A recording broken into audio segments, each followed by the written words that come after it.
नमस्कार दोस्तों, शीर्ष प्रसिद्ध पिक्चर्स चैनल में आप लोगों का स्वागत है। दोस्तों, आज हम बूचा फिल्म के जो तालाब का सीक्वेंस है, आज हम उसके बारे में बात करते हैं। वो तालाब का जो शूट है जिसमें कई सारे बच्चे लोग नहा रहे हैं, उसमें बूचा भी है। आपने बूचा फिल्म में देखा होगा कि जो गांव के कुछ 4-5 बच्चे लोग तालाब में स्नान कर रहे हैं और खेल भी रहे हैं, मस्ती भी कर रहे हैं। तो उसमें बूचा को देखते हैं तो वहाँ पे बूचा को भी बुला लेते हैं। तो ये सब आपस में नहा भी रहे हैं और वहाँ पे सारे बच्चे लोग बूचा को एक इन्फॉर्मेशन देते हैं कि बूचा दूसरा गांव में मेला लगा है तो चलेगा ना। तो सब बच्चे लोग बताते हैं कि वहाँ पे कई सारा चीज़ खाने को मिलेगा, क्योंकि बच्चों की दुनिया खाने पीने में ही रहती है। पर बूचा जो है वो तो खाने की सोच नहीं सकता है, क्योंकि उसके पास पैसे तो होते नहीं हैं। तो बूचा जो है वो दूसरे गांव में जाएगा जहाँ पे मेला लगा हुआ है, और वो जो अपना जिस छोटा सा जो कमरा है जिसमें वो सोता है, और उसी में आपने देखा होगा कि मिट्टी का एक कुछ कुछ खिलौना बनाते रहता है। तो उसमें एक चरखी बनाया होता है, और चरखी को जाकर वो मेला में बेचता है। तो वहाँ से उसको कुछ पैसे मिल जाते हैं जो बाइस्कोप के लिए जमा कर रहा है। तो जो तालाब का जो सीक्वेंस मैंने जो शूट किया था, तो जब हम गांव के अलग अलग लोकेशन में शूट कर रहे थे तो तालाब पे नज़र पड़ी थी, और ज़्यादा गहरा नहीं था वो, मतलब कमर तक ही पानी थी उसमें। और गांव के बच्चे ज़्यादातर सारा बच्चे मतलब ज़्यादातर बच्चे लोग सब तैरना जानते हैं। तो कोई बड़ी कोई दिक्कत वाली बात नहीं थी कि कैसे शूट करना है।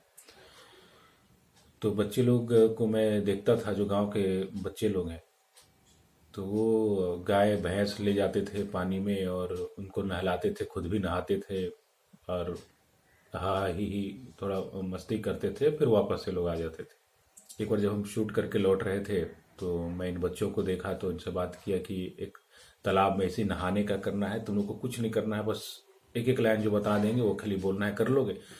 तो हाँ करेंगे, हम करेंगे। तो सब बच्चे खुश हो गए।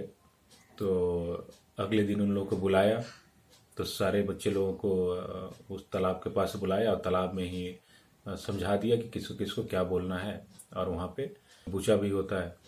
तो हमने बताया कि जैसे तुम लोग रोज आता है, नहाता है, मस्ती करता है, वैसे ही करना है। तो सारे बच्चे लोग ऐसे ही पानी में घुस गए और एक दूसरे को भिंगा रहे हैं, पानी से अपना मस्ती कर रहे हैं। तो बूचा को देखता है तो बूचा को भी बुलाता है, और सब लोग पानी से भिंगा रहे हैं। तो ये सीक्वेंस एक शूट करना था, और एक एक लाइन बोलना था कि जैसे मैंने आपको बताया कि बूचा दूसरा गांव में मेला लगा है, चलेगा ना, वहाँ ढेर सारा चीज़ खाने के लिए मिलेगा। सब बच्चा अपना अपना एक लाइन बोलता है। तो बड़ा ही इजीली, बहुत ही अच्छे से सारा सीन शूट हो गया था। और गांव के जो बच्चे लोग होते हैं वो मतलब गांव में भी बड़ा ही कैची बच्चे लोग होते हैं। उनमें से कुछ कुछ बच्चे मुझे याद है कि एक बार में ही वो याद कर लेते थे, उन्हें पता होता था कि क्या बोलना है, और बड़ा अच्छे से बोल जाते थे, एकदम नेचुरल। अब शहर में क्या है कि बच्चे लोग जो होते हैं ज़्यादातर वो सब ट्रेंड होते हैं। आप देखिए कि शहर में जो बड़े थिएटर्स हो गए, उसमें बच्चों का भी प्ले होता है, लोग थिएटर करते हैं, सीखते हैं। लेकिन गांव में कई सारे ऐसे बच्चे होते हैं कि जिनको कोई थिएटर नहीं, कुछ भी नहीं, कुछ भी जानकारी नहीं है, लेकिन बहुत ही टैलेंटेड होते हैं। तो उनमें से ये सब कुछ बच्चे थे जो तालाब में स्नान कर रहे थे। तो दोस्तों, ये था बूचा फिल्म का एक तालाब का सीक्वेंस जो हमने शूट किया था गांव के बच्चों के साथ। उनमें बूचा भी होता है। तो इन बच्चों के साथ काम करना बड़ा ही अच्छा अनुभव रहा, क्योंकि आप अगर बच्चों के साथ काम कर रहे हैं तो आपको भी बच्चा बनना पड़ेगा। अगर आप बड़े के जैसा काम करेंगे तो आप जिस तरीके से आप उनसे काम कराना चाहते हो नहीं कर पाएंगे। तो मैं बिल्कुल बच्चा जैसा बन जाता था, उन्हीं के जैसा बात करना, क्योंकि मैं गांव में पला बढ़ा था। तो मुझे पता था कि गांव के बच्चे लोगों की साइकी क्या होती है। तो मेरे से घुल मिल गए, और फिर खूब अच्छे से उन्होंने काम किया। तो दोस्तों, आने वाले आगे के वीडियोस में बूचा फिल्म शूटिंग के दौरान जो भी मेरे अनुभव रहे हैं गांव को लेकर, कैरेक्टर्स को लेकर, और भी वहाँ से जुड़े कुछ कुछ जो किस्से रहे हैं, वो भी मैं आप लोगों से साझा करता रहूँगा।